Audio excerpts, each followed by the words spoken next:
അപ്പൊ ഇൻഷാ അല്ലാഹ് നല്ല പ്രഗത്ഭരായ പണ്ഡിതന്മാരുടെ ക്ലാസ്സുകളൊക്കെ വേണം. പ്രത്യേകിച്ച് ജലീലാലിയുടെ ക്ലാസ് നിരന്തരം വേണം. ഇതൊന്നും ഇപ്പൊ പഴയകാലത്തെ മാതിരിയല്ല അല്ലേ. പഴയ കാലത്ത് ഇപ്പൊ ഒരാൾ ഒരു സ്ഥലത്ത് പ്രസംഗിക്കാൻ അവിടെ തന്നെ കേൾക്കുക. ഇപ്പൊ അതല്ലല്ലോ. ഇപ്പൊ അതാണ്ട് ആകണ്ട് പരന്ന് എത്ര ഗ്രൂപ്പിലാണ്. ഇപ്പൊ നമുക്ക് നമ്മുടെ തന്നെ ഒരു ഞാൻ അറിയണേ ഞാനുള്ള ഗ്രൂപ്പ് തന്നെ കുറെ ഉണ്ട്. എന്നെ ഒരാൾ ഇങ്ങനെ ഗ്രൂപ്പിൽ ചേർത്തിട്ട് അപ്പൊ ഇതല്ലാത്ത ഗ്രൂപ്പുകൾ എത്ര ഉണ്ടാവില്ലേ.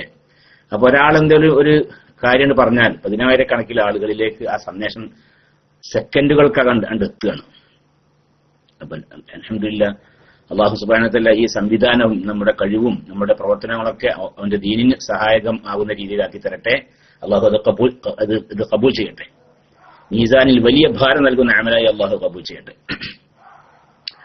അപ്പൊ ഇൻഷാ അല്ലാഹ് ഈ റബീഉൽ അവ്വലൊക്കെ നല്ല ക്ലാസ്സുകൾ നടത്തുക. അത് ഇൻഷാ അല്ലാഹ് നമ്മുടെ ക്ലാസ് റൂമിലൂടെയും നമ്മുടെ മറ്റ് വാട്സപ്പ് ഗ്രൂപ്പുകളിലൂടെയും ഫേസ്ബുക്കിലൂടെയും യൂട്യൂബിലൂടെയും മറ്റൊക്കെ ലോകത്തിന്റെ എല്ലാ ഭാഗങ്ങളിലും എത്തിക്കാൻ സാധിക്കും ഇൻഷാ അല്ലാഹ്. അല്ലാഹു തൗഫീഖ് പ്രദാനം ചെയ്യട്ടെ. പിന്നെ റിക്കാർഡൊക്കെ ഉണ്ട്. അത് ഇതൊക്കെ ഇൻഷാ അല്ലാഹ് ഇതുണ്ടാവും. ഇത് നമ്മുടെ സുന്നി ഗാലറിയിൽ തന്നെ ഉണ്ടാവും. ഇപ്പൊ ജലീലാനി ഇപ്പൊ നടത്തിയ ക്ലാസ് സുന്നി ഗാലറിയിൽ മാത്രമേ നമ്മുടെ മറ്റേ വാട്സപ്പ് ഗ്രൂപ്പുകളൊക്കെ ഉണ്ടാവും ഇൻഷാ അല്ലാഹ്. അപ്പോ സുഖമല്ലേ ഉസ്താദ്? അൽഹംദുലില്ലാഹ്. ഉപ്പാക്കും സുഖമല്ലേ? അൽഹംദുലില്ലാഹ്. ഉപ്പാക്ക് കുറെയൊക്കെ സുഖമാണ്. എന്നാലും നിങ്ങൾക്ക് ദുആ ചെയ്യണം. അല്ലാഹു സുബ്ഹാനഹു വ തആല പൂർണ്ണ ശിഫയും സിഹത്തും ആഫിയത്തൊക്കെ പ്രദാനം ചെയ്യട്ടെ. 6 വയസ്സുള്ള ഒരു പെൺകുട്ടിക്ക് പ്രായപൂർത്തി ആയാൽ നിസ്കാരം നിർബന്ധമാകുമോ? അതായത് മെൻസസ്. 6 വയസ്സുള്ള പെൺകുട്ടിക്കൊന്നും മെൻസസ് ഉണ്ടാവില്ല കേട്ടോ. 6 വയസ്സിലൊക്കെ രക്തം കാണുകയാണെങ്കിൽ അത് രോഗമാണ്, അത് മെൻസസ് അല്ല. 6 വയസ്സിലൊക്കെ രക്തം കാണുകയാണെങ്കിൽ അത് പിന്നെ അത് അവൾക്ക് രോഗമാണ്, അത് മെൻസസ് അല്ല. ഹൈളുണ്ടാകുന്ന പ്രായം 9 വയസ്സ്. പെൺകുട്ടികൾക്ക് ചുരുങ്ങിയത് ഒരു 9 വയസ്സിൽ എന്ത് ചെയ്തു? ഒരു ദിവസത്തിനേക്കാൾ കുറയാത്ത രക്തം കണ്ടു. എന്നാൽ അത് ഹൈളാണ്. ഇനി 9 വയസ്സൊക്കെ അയക്കണ്. പക്ഷെ അതേ സമയത്ത് ഒരു അല്പനേരം മാത്രം രക്തം കണ്ടു. പിന്നെ തീരെ കാണുക തന്നെ രീതിയില്ല. എന്നാൽ അതെന്തല്ല, അത് ഹൈളല്ല, അത് രോഗമാണ്. അപ്പൊ ഹൈളായിട്ട് പരിഗണിക്കപ്പെടണമെങ്കിൽ ഒരു 9 വയസ്സ് പെൺകുട്ടിക്ക് ആവുക, അതിനുശേഷം രക്തം കാണുക, ആ രക്തം കാണുക ഒരു ദിവസത്തിനേക്കാളും കുറയാതിരിക്കുകയും ചെയ്യുക. എന്നാലേ അതിന്റെ അർത്ഥം ഒരു ദിവസം ഒന്നാകെ രക്തം പോകുക എന്നുള്ളതല്ല. ഇപ്പൊ 2 ദിവസമൊക്കെ രക്തം കണ്ടു നിൽക്കുക. പക്ഷെ ആ 2 ദിവസത്തെയും കൂടി രക്തം ഒരുമിച്ച് കൂട്ടുകയാണെങ്കിൽ, ഒരുമിച്ച് കൂട്ടാൻ ഇങ്ങനെ പാത്രത്തിന്റെ അളന്നും കണക്കാക്കൊന്നും വേണ്ട, ഏകദേശം നമ്മുടെ മനസ്സിലെ കണക്ക് കൂട്ടുകയാണെങ്കിൽ അത് ഒരു ദിവസം മുഴുവൻ പോകുന്ന രക്തം ഉള്ളതായി പരിഗണിക്കപ്പെടും. എന്നാൽ അത് ഹൈളാണ്. അതിനേക്കാളും ചുരുങ്ങിയ രീതിയിലാണെങ്കിൽ അത് ഹൈളായിട്ട് പരിഗണിക്കപ്പെടുകയില്ല. ഉസ്താദ് അവയവദാനം പറ്റുമോ? ഇത് ചോദ്യം വരുന്നത് ഇപ്പൊ ജാഫർ വില്ലനേറ്റ മറ്റേ വാട്സാപ്പിലേറ്റ ചോദ്യം ചോദിച്ചാൽ അത് സംബന്ധമായി വന്ന ഇതായിരിക്കും അല്ലേ. ഒരു അവയവദാനത്തിനെ കുറിച്ച് ഒരു ചോദ്യം കണ്ടുകണയില്ലേ. അപ്പൊ അതായിരിക്കണം. അവയവദാനത്തിനെ കുറിച്ചൊക്കെ നമ്മൾ പല പ്രാവശ്യം പറഞ്ഞതാണ്. ബഹുമാനപ്പെട്ട നമ്മുടെ മറ്റേ ഇസ്ലാമിക് ഓൺ വെബ് SKSSFന്റെ ഔദ്യോഗിക സൈറ്റാണെന്ന് ഞാൻ മനസ്സിലാക്കുന്നത്. ഇസ്ലാമിക് ഓൺ വെബ്, അങ്ങനല്ലേ ഇസ്ലാമിക് ഓൺ വെബ് എന്നല്ലേ എന്റെ പേര് അല്ലേ? അതെ. അതിൽ നിങ്ങൾ പ്രവേശിക്കുക. എന്നാൽ ഇത് ഈ ഒരുപാട് വിഷയങ്ങളിൽ മനസ്സിലാക്കാൻ സാധിക്കും. വിശുദ്ധ ഖുർആൻ വ്യാഖ്യാനം, ഹദീസ് വ്യാഖ്യാനം, ഫിഖ്ഹ്, അതുപോലെ തന്നെ ആധുനിക ഫിഖ്ഹ്, ആധുനിക പ്രശ്നങ്ങളൊക്കെ ഉണ്ടാകുമല്ലോ. അവയവദാനം, അതുപോലെ തന്നെ അവയവങ്ങൾ മാറ്റിവെക്കുക, അതുപോലെ തന്നെ അങ്ങനെയുള്ള പല ടെക്സ്റ്റ് ട്യൂബ് ശിശു, അങ്ങനെ അതുപോലെ ബാങ്കിങ്, ഇൻഷുറൻസ് പോലത്തെ പല വിഷയങ്ങളല്ലോ. അത് സംബന്ധമായ ചോദ്യങ്ങളും അത് സംബന്ധമായ ലേഖനങ്ങളൊക്കെ അതിലുണ്ടാവും. അപ്പോ അത് നിങ്ങൾ സന്ദർശിക്കുകയാണെങ്കിൽ വളരെ നല്ല രീതിയിൽ നിങ്ങൾക്ക് ആ കാര്യത്തെക്കുറിച്ച് മനസ്സിലാക്കാൻ സാധിക്കും. അവയവദാനത്തെക്കുറിച്ച് നമ്മളോട് ചോദിക്കുകയാണെങ്കിൽ പാടില്ല എന്നുള്ളതാണ്. കാരണം ദാനം ചെയ്യണമെങ്കിലും വിൽക്കണമെങ്കിലും വസിയത്ത് ചെയ്യണമെങ്കിലും വഖഫ് ചെയ്യണമെങ്കിലും ഒക്കെ എന്ത് വേണമെന്നുണ്ടോ? ഉടമസ്ഥാവകാശം വേണം. ഞാൻ ഒരു സാധനം വിൽക്കണമെങ്കിൽ അത് എന്റെ ഉടമസ്ഥതയിലുള്ള സാധനമായിരിക്കണം. എന്നാലും എനിക്കത് ക്രയവിക്രയത്തിന് സാധിക്കണം. ഞാൻ വഖഫ് ചെയ്യുകയാണെങ്കിലും, ഞാൻ സദഖ ചെയ്യുകയാണെങ്കിലും, ഞാൻ വിൽക്കുകയാണെങ്കിലും, ഞാൻ വസിയത്ത് ചെയ്യുകയാണെങ്കിലും ഒക്കെ അത് എനിക്ക് ഉടമപ്പെട്ടതായിരിക്കണം. അപ്പൊ നമ്മുടെ അവയവങ്ങളിൽ നമുക്ക് ഉടമസ്ഥാവകാശമില്ല.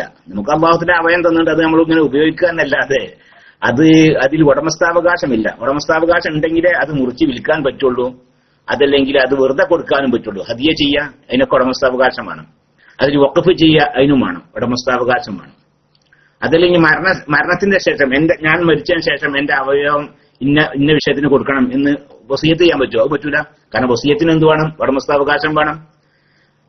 ഉടമസ്ഥാവകാശം ഇല്ലാത്ത വസിയത്ത് ചെയ്യാൻ പറ്റൂല്ലോ. ഇപ്പൊ മുസ്തഫ മുത്തുവിന്റെ പറമ്പ് ഞാൻ പറയുന്നത്, ഞാൻ മരിച്ചാൽ മുസ്തഫ മുത്തുവിന്റെ പറമ്പ് പിന്നെ പള്ളിയിലേക്ക് കൊടുക്കണ്ടെന്ന് ഞാൻ പറഞ്ഞാൽ ശരിയാവുമോ? അത് ശരിയാവൂല. കാരണം മുസ്തഫ മുസ്തുവിന്റെ മുതൽ എന്റെ ഉടമസ്ഥകളല്ലല്ലോ. അപ്പൊ ഞാനാ പറഞ്ഞാൽ ശരിയാവൂല. അതുപോലെ തന്നെയാണ് എന്റെ അവയവങ്ങളിൽ എനിക്ക് ഉടമസ്ഥാവകാശം ഇല്ല.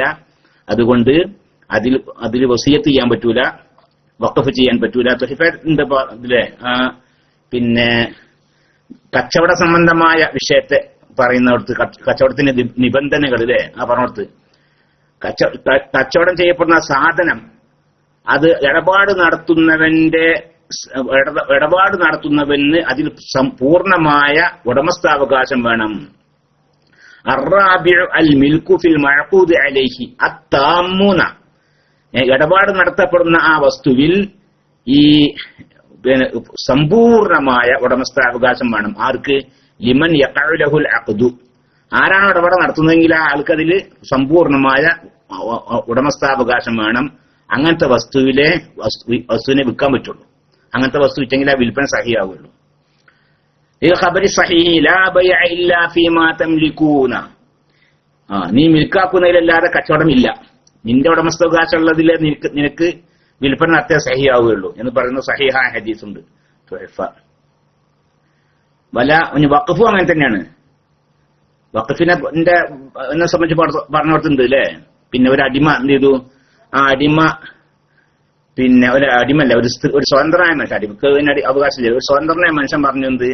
അവന്റെ നഫ്സ് ഇന്ന വിഷയത്തിന് വേണ്ടി വഖഫ് ചെയ്തിരിക്കുന്നു എന്ന് പറയണം ഒരാൾ. ആ വഖഫ് സഹിയാവൂലെന്നാ ഒരാൾ പറയുന്നത്.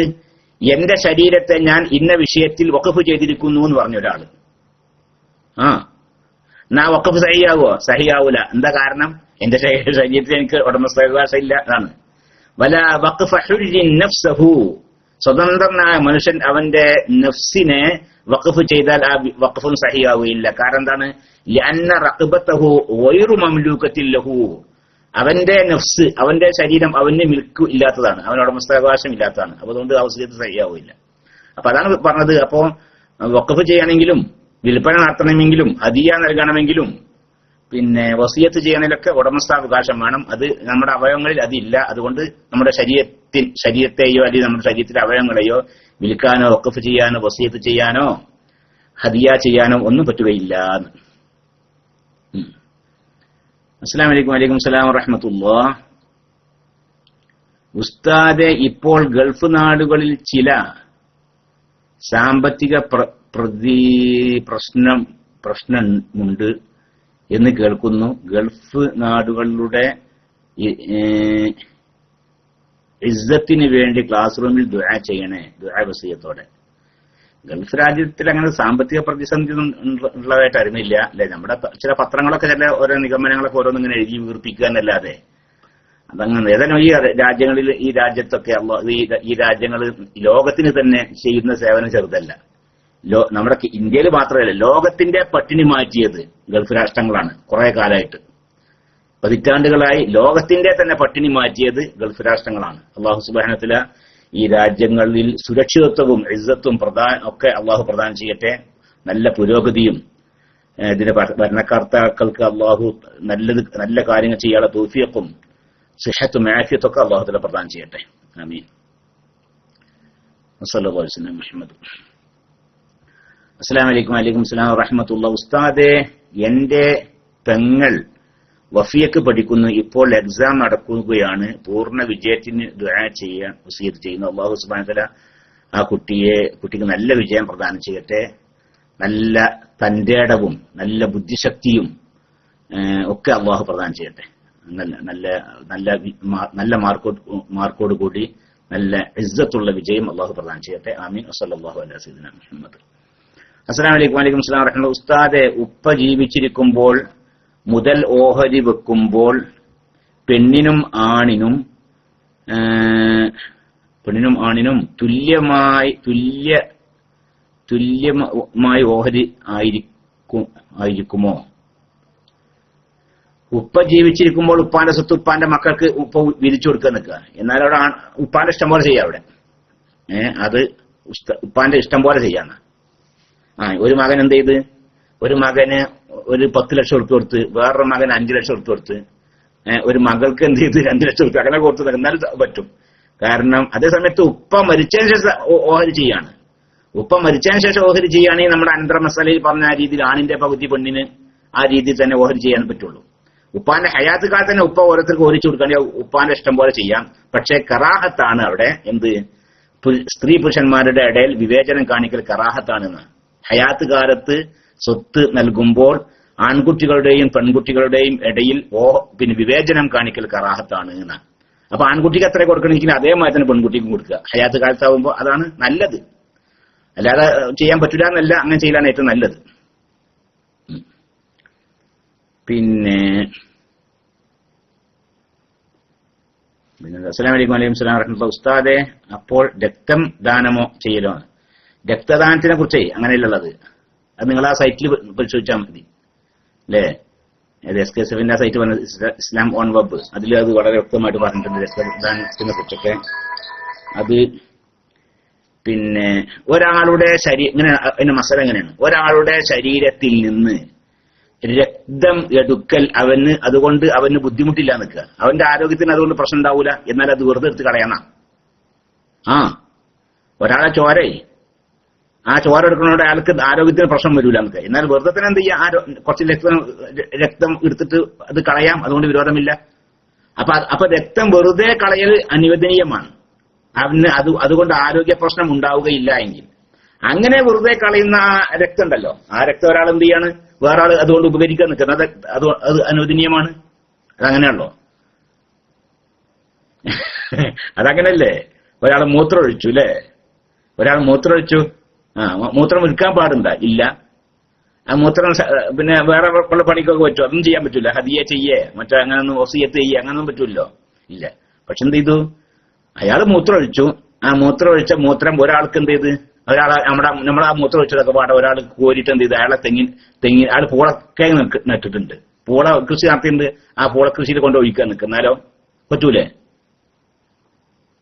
അതുപോലെ തന്നെ ഉള്ളൂ. അതുപോലെ തന്നെ ഇതുള്ളൂ. ഒരാൾക്ക് അയാളുടെ ശരീരത്തിന് ഹാനികരം ആവുകയില്ല എങ്കിൽ അയാളുടെ രക്തം എടുത്ത് പുറത്ത് കളയാവുന്നതാണ്. അപ്പൊ അത് കളയൽ അനുവദനീയമാണ്. അങ്ങനെ പുറത്ത് കളയൽ അനുവദനീയമായ ആ രക്തം ഉണ്ടല്ലോ, ആ രക്തം എന്ത് ചെയ്തു, ജീവിച്ചിരിക്കുന്ന ഒരാൾക്ക് അയാളുടെ ആരോഗ്യം നിലനിൽക്കാൻ ആവശ്യമാണെങ്കിൽ അയാൾക്ക് ഉപയോഗിക്കാം. അതുകൊണ്ട് വിരോധമില്ല. പക്ഷെ വിൽക്കാൻ പാടില്ല. നജസാണ്, നജസ് വിൽക്കാൻ പാടില്ലല്ലോ. പിന്നെ അത് ദാനാണോ? ദാനം ചെയ്തതിന് കൂലി കിട്ടുമോ? അതൊന്നുമില്ല. ദാനം നല്ലത്. അത് ഹദിയാന്ന് അതിനെ കുറിച്ച് പറയാൻ പറ്റില്ല. ദാനം എന്നല്ല. ദാനം പിന്നെ രക്തദാനം എന്ന് പറയാനുള്ള കാരണം പിന്നെ അതാണ്. അത് ഈ ദാനം എന്ന് പറഞ്ഞാൽ വെറും നൽകുക എന്നപ്പോ എന്റെ ഉദ്ദേശമുള്ളൂ. ഹസ്തദാനം എന്നൊക്കെ പറയുന്ന പോലെ തന്നെ ഹസ്തദാനം എന്ന് പറഞ്ഞാൽ നമ്മുടെ കൈ മുറിച്ച് കൊടുക്കാന്നല്ലോ, അവർക്ക് ഹദിയ ചെയ്യാന്നല്ലല്ലോ അതിന്റെ അർത്ഥം അല്ലേ? അതുപോലത്തെ വാക്കാണത്. അപ്പൊ അങ്ങനെ പറ്റും. ഹിന്ദു സ്ത്രീകൾക്ക് ഔറത്ത് മറക്കണമെന്ന് അവരുടെ മുഖത്തേക്കും തലയിലേക്കും നമുക്ക് നോക്കാമോ? ഒരു അഭിപ്രായ വ്യത്യാസം നമ്മളാണ്. ഹിന്ദു സ്ത്രീയും മുസ്ലിം സ്ത്രീകളുടെ അഭിപ്രായ വ്യത്യാസമൊന്നുമില്ല. ഒരു സ്ത്രീ അവൾക്ക് എവിടൊക്കെ നിസ്കാരത്തിന്റെ പുറത്ത്, നിസ്കാരത്തിന്റെ ഔറത്ത് നമുക്ക് അറിയാം അല്ലെ? എവിടെയാണ് നിസ്കാരത്തിൽ സ്ത്രീന്റെ ഔറത്തും ഹുറത്തായ സ്വതന്ത്ര സ്ത്രീയുടെ ഔറത്ത് മുഖവും മുങ്കയും ഒഴിച്ച് ബാക്കിയുള്ള സ്ഥലമാണ്. നിസ്കാരത്തിന്റെ പുറത്തോ? നിസ്കാരത്തിന്റെ പുറത്ത് അന്യപുരുഷനെ സംബന്ധിച്ചിടത്തോളം സ്ത്രീയുടെ ശരീരം മുഴുവൻ ഔറത്താകുന്നു. അന്യപുരുഷനെ സംബന്ധിച്ചിടത്തോളം സ്ത്രീയുടെ ശരീരം മുഴുവൻ ഔറത്ത്, മുങ്കയും മുഖവും അടക്കം ഔറത്താകുന്നു. അതിന്റെ അർത്ഥം എന്താണ്? അന്യപുരുഷന് അവരുടെ ശരീരത്തിന്റെ ഒരു ഭാഗത്തേക്കും നോക്കാൻ പാടില്ല, മുഖത്തേക്കും നോക്കാൻ പാടില്ല, കൈമൽക്കും നോക്കാൻ പാടില്ല. അതാണ് അന്യ പുരുഷനെ സംബന്ധിച്ചിടത്തോളം ഒരു അന്യ സ്ത്രീയുടെ ശരീരം മുഴുവൻ ഔറത്താകുന്നു, മുഖവും മുങ്കയും അടക്കം. അപ്പൊ മുഖത്തേക്കും മുങ്കയിലേക്കും ഒന്നും നോക്കാൻ പാടില്ല. എന്നാൽ സ്ത്രീ മറക്കൽ നിർബന്ധ സ്ഥലം എവിടേക്കാണെന്ന്, ഒരു ഹൃറത്തായ ഒരു സ്ത്രീ, അവൾക്ക് മറക്കൽ നിർബന്ധമായ സ്ഥലം ഏതൊക്കെയാണ്? അവൾക്ക് മുഖവും മുങ്കയും ഒഴിച്ച്, നിസ്കാരത്തിന്റെ പുറത്തേ മുഖവും മുങ്കയും ഒഴിച്ച് എല്ലാ സ്ഥലങ്ങളും മറക്കൽ നിർബന്ധമാണ്. മുഖവും മുങ്കയും മറക്കലും അവൾക്ക് നിർബന്ധമാണ് എന്നും അഭിപ്രായമുണ്ട്. അതല്ല, മറക്കൽ നിർബന്ധമില്ല, പക്ഷെ മറക്കലാണ് ഏറ്റവും ഉത്തമം എന്ന് ആവശ്യമായ അഭിപ്രായ വ്യത്യാസമൊന്നുമില്ല. സ്ത്രീക്ക് നിസ്കാരത്തിന്റെ പുറത്ത് മുഖവും മുങ്കയും ഒഴിച്ചുള്ള എല്ലാ സ്ഥലവും മറക്കലാണ് അവൾക്ക് നിർബന്ധം. എന്നാൽ അതല്ല, മുഖവും മുങ്കയും അടക്കം മറക്കൽ നിർബന്ധമാണ് എന്ന അഭിപ്രായവും ഉണ്ട്. അതേ സമയത്ത് അന്യ പുരുഷനെ സംബന്ധിച്ചിടത്തോളം ആ പുരുഷന് ഈ സ്ത്രീയുടെ ശരീരം എല്ലാം ഔറത്താണ്. നിസ്കാരത്തിന്റെ പുറത്ത് അന്യ പുരുഷന് എല്ലാം ഔറത്താണ്, മുഖവും മുങ്കയും അടക്കം. അവർക്കൊന്നും നമുക്ക് നോക്കാൻ പാടില്ല. ആവശ്യമുണ്ടെങ്കിൽ പറ്റും, ആവശ്യമുണ്ടെങ്കിൽ പറ്റും, ആവശ്യമില്ലാതെ നോക്കാൻ പാടില്ല. എന്താ ആവശ്യം എന്ന് പറഞ്ഞാല് അവൾക്ക് ഫർദ് ഐനായ കാര്യങ്ങൾ പഠിപ്പിച്ചു കൊടുക്കുന്ന ഉസ്താദാണ്. അപ്പൊ ഉസ്താദിന് മുഖത്ത് നോക്കാം. അതിൽ അവൾ കച്ചവടക്കാരിയാണ്. അപ്പോ ഈ പിന്നെ അത് സംബന്ധമായി അങ്ങോട്ടും ഇങ്ങോട്ടും വാങ്ങുന്ന ആളുകൾ കൂടി സംസാരിക്കേണ്ടി വരും. അപ്പൊ അപ്പോൾ നോക്കൽ അനുവദനീയമാണ്. അതല്ലെങ്കിൽ ഡോക്ടറാണ്, അല്ലെങ്കിൽ നഴ്സാണ്, ഇങ്ങനെ പലവുണ്ടല്ലോ. അങ്ങനത്തെ ആവശ്യമായ അവസ്ഥകളിലൊക്കെ നോക്കുകയും ചെയ്യും. അതല്ലാതെ നോക്കാൻ പാടില്ല. അവിടെ മുസ്ലിം സ്ത്രീ പിന്നെ അമുസ്ലിം സ്ത്രീ എന്ന വ്യത്യാസമൊന്നുമില്ല. ആരും നോക്കാൻ പാടില്ല. പിന്നെ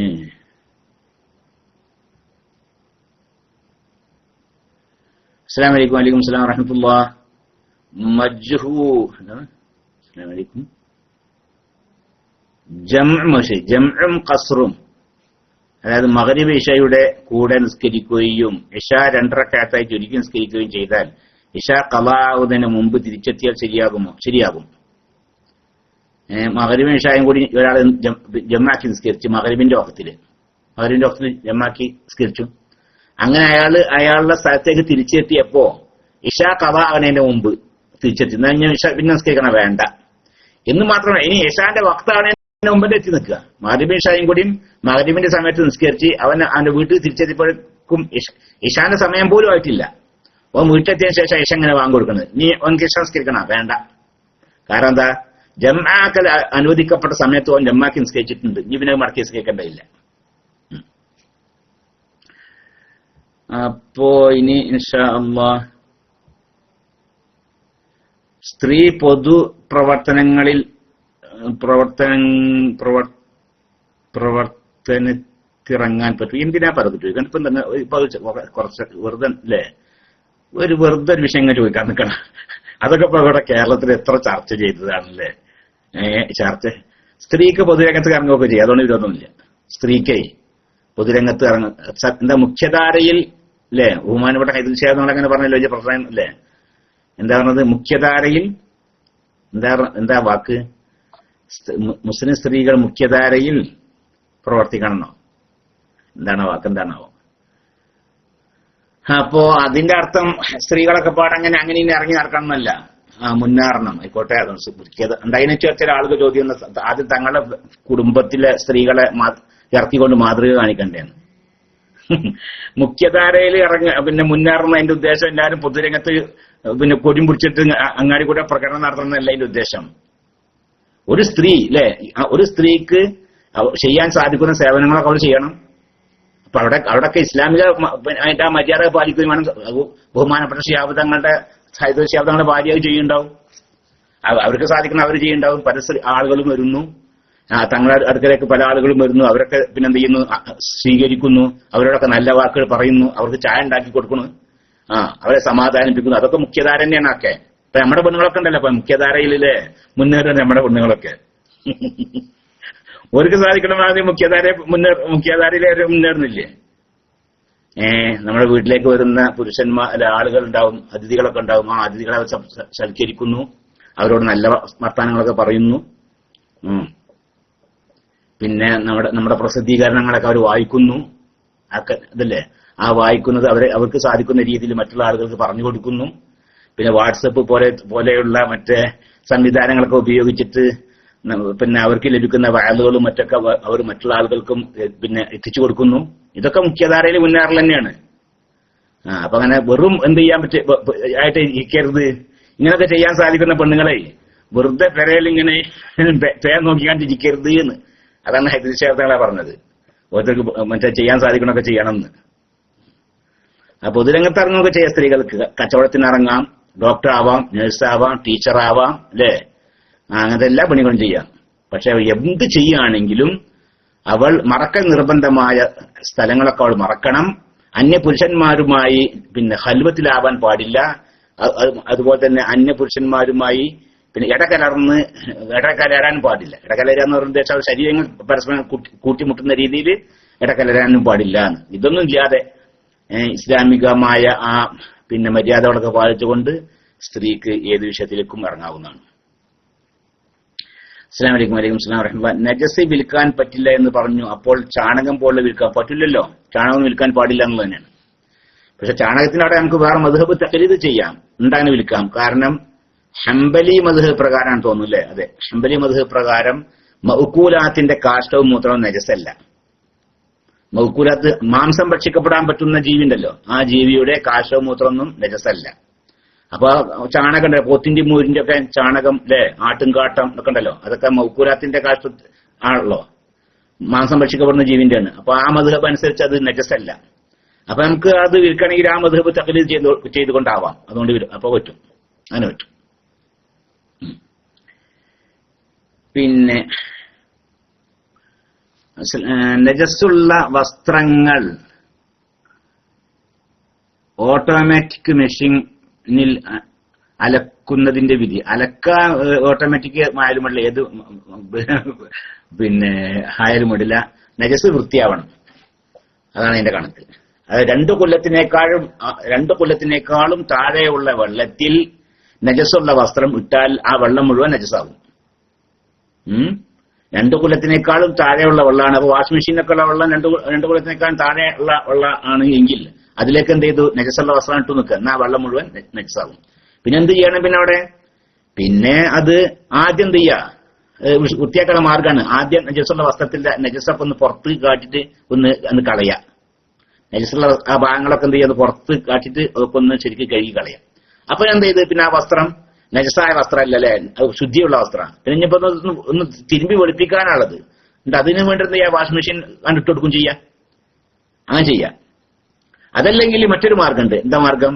വാഷിംഗ് മെഷീൻ ഇട്ടതൊക്കെ തിരുമ്പി വെളുപ്പിക്കലൊക്കെ കഴിഞ്ഞു, പിന്നെ ഇനി നജസ് ശുദ്ധിയാക്കണം. ആ വാഷിംഗ് മെഷീൻ എടുത്തിട്ട് അതിന്റെ മേലൊക്കെ ശരിക്കും വെള്ളം ഒഴുക്കി പാരുക, അപ്പോഴും ശുദ്ധിയാവും. അതല്ലാതെ 2 കൊല്ലത്തിനേക്കാളും താഴെയുള്ള വെള്ളത്തിൽ ആ വസ്ത്രം ഇട്ടു, പിന്നെ വേറെ അത് എടുത്തിട്ട് പിന്നെ അതിന്റെ മേലെ വെള്ളം പാരുന്നൊന്നുമില്ല, എന്നാൽ അങ്ങനെയാണെങ്കിൽ ആ ശുദ്ധീകരിക്കൽ സഹിയാവുകയില്ല.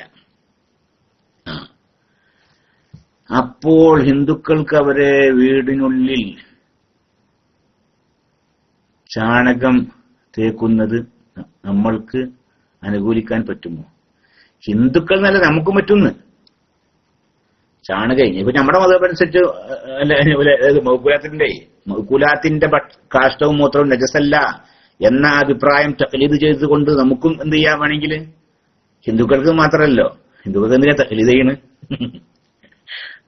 അത് വിൽപ്പന നടത്തുകയോ അതല്ലെങ്കിൽ മറ്റ് വിഷയങ്ങൾ ചെയ്യുകയൊക്കെ ചെയ്യാം. നേരത്തെ തേക്കുക നജസല്ലല്ലോ പോലെ ആ മദ്ഹബ് തഖ്ലീദ് ചെയ്താൽ പിന്നെ ചാണകം നജസല്ല.